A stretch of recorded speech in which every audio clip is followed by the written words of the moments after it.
fight and collapse of the world. Works of destruction by a ruler without a sense of justice. Working against the will of God.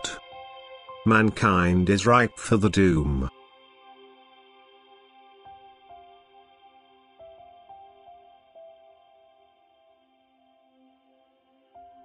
A world of battle will smother love, and this signifies the spiritual breakdown of that world. For where love is present, there is also peace. Combatants, however, shelter the spark of hatred in their chest, and hatred wants to destroy and inflicts countless wounds to the opponent. But since every work of destruction entails the devastation of the divine creation and is therefore a violation of the Creator's will, God will never be able to sanction such works of destruction, and thus the battle will never correspond to divine will. Unless a battle is waged against blatant heartlessness, for a righteous cause which will be a blessing for the world. Hence, love for one's neighbor must be the driving force for a battle. Without it, people would have to endure suffering through no fault of their own, which a responsible ruler's sense of justice wants to stop happening. In that case, a war is justified, and God will lead him to victory for the sake of these suffering people.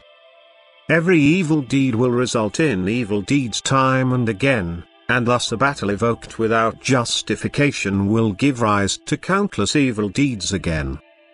Once the heartlessness has reached its climax, humanity will be ready for its downfall, for humanity's conduct is not only directed against their fellow human beings but also against God, by destroying God's creations.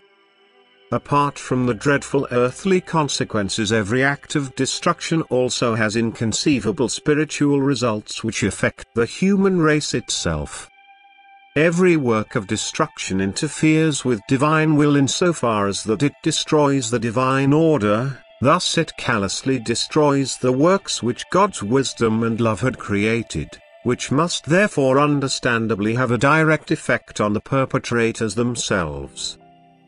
God is righteous, and his punishment will come upon the guilty, and guilty are those people whose actions only ever express heartlessness. Love will never be able to prevail among people who fight each other and aim to cause damage in order to render the other incapable of fighting. Everything came forth from God's love, consequently, love was the divine creative power. Lack of love must therefore signify the ruin of what God's love created. And thus the heartlessness is directed against God. It is something that God can never approve of, and therefore he cannot support a battle which will drive heartlessness to perfection. God is love, and anything that lacks love is part of God's adversary. Amen.